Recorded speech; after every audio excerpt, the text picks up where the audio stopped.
सुधीर कुमार जी, दिल्ली से। राधे राधे महाराज जी।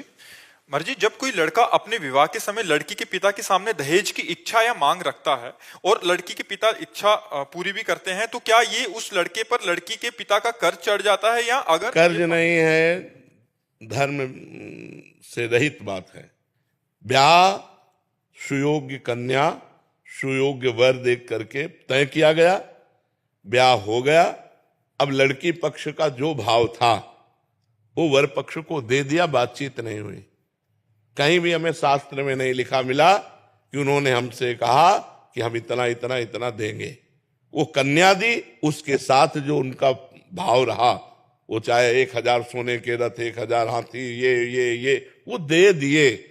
मांगना, तय करना, ये बिल्कुल शास्त्र विरुद्ध आचरण है, बिल्कुल नहीं करना चाहिए। किसका प्रश्न है? हाँ, बिल्कुल नहीं करना चाहिए। ना तो लड़के पक्ष को ये बात रखनी चाहिए, लड़के पक्ष को बात रखनी चाहिए तुम्हारी लड़की हमारे लड़के के सुयोग्य वर ये काफी है, अब आपका जो मनावे सो दे देना, हम उसकी आकांक्षा नहीं रखते। लड़की पक्ष को चाहिए कि जैसे पुत्रों को विभाजित संपत्ति किया, ऐसे कन्या का भी हिस्सा लगा करके उसके साथ दे देना चाहिए, बिना मांगे दे देना चाहिए। मांगना ये दहेज के अंतर्गत आता। दहेज प्रथा ये हमारे संस्कारों को, हमारे धर्म को ये मिटिया मेट कर रही है। लड़की हुई, सुनते ही उसका पिता जल जाता है। लड़की हुई क्यों? क्योंकि अब दहेज देना पड़ेगा। दहेज में लोग ऐसे मांग रहे हैं कि पूछो मत। वो किसी तरह कमा खा करके जी रहा है, वो लाखों का पर्चा बना देते, तो इससे तो लोग गर्भ में लड़की पात करवा देते। अगर देखा या गर्भ हुआ, लड़की हुई, तो इन प्रकार वो नष्ट करना चाहते हैं। ये दहेज प्रथा ही तो ऐसे आचरणों को प्रेरित करती है।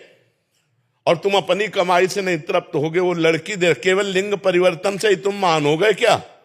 वो भी तो एक शरीर आ रहा है तुम्हारे पास, और तुम भी एक शरीरधारी हो। तुम पुरुष लिंग हो, केवल इसलिए तुम महान हो गए। वो स्त्री लिंग है तो वो लघु हो गई क्या? विचार करके देखो, तुम केवल पुरुष लिंग हो, बस इसी यही बात तो है। वो स्त्री लिंग है, केवल यही बात, वो तुम्हारे घर आ रही है। ब्याह का तो मतलब है कि जो पान फूल बने वो हम आपके चरणों में समर्पित करते हैं, अपनी बेटी समर्पित करते हैं, आप आनंद से गले लगा करके उनको विदा किया, ये बात रही। और ये दहेज प्रथा जब तक रहेगी हमारे समाज में कलंक है, कैंसर है। ये जो लड़कियों के अस्तित्व को मिटाने वाली है, जो लड़की के प्रति हे भाव पैदा करने वाली। और ये लोग नहीं समझते कि आज हमारे राष्ट्र की प्रथम पुरुष राष्ट्रपति लड़की ही है। और आज बॉर्डर में सेना के साथ जोड़ पे जोड़ कंधा मिलाए लड़कियां खड़ी हैं। लड़कियां कोई साधारण समझते हो, दैवी शक्ति है। तो लड़कियों को क्या समझ रखा? केवल स्त्रीलिंग होने के कारण वो इतना घट गई कि तुम्हें रुपया भी दे और लड़की भी दे। सुशील, सज्जन, शांत, परम पवित्र परिवार, कोई लेने के लिए लड़की तैयार नहीं, तैयार है रुपया लेने के लिए।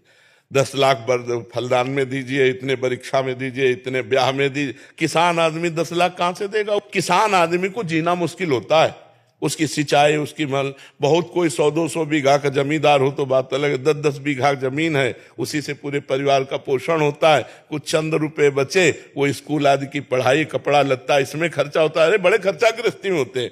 तो ब्याह का मतलब खूब बढ़िया खवा पिया दिया, जो रूखा सूखा है वो तुम्हें दे दिया, और बिटिया लो और कमाओ खाओ जाके। अब ये जो दोहन किया होती है दहेज में, ये बिल्कुल निषिद्ध है। हमें लगता है न देना चाहिए न लेना चाहिए, दोनों के विरुद्ध में बात रखनी चाहिए। न देना चाहिए न लेना चाहिए। आप जी के आशीर्वाद से हमारे पास चारों तरफ इतनी लड़कियां हैं जी, 1000 लड़कों पीछे 1100-1200 लड़कियां हैं। तो मेरी माता जी कहते हैं, बोले जितनी लड़कियां होगी उतने डीजे हमारे ज्यादा बजेंगे। बिल्कुल बिल्कुल बिल्कुल बिल्कुल।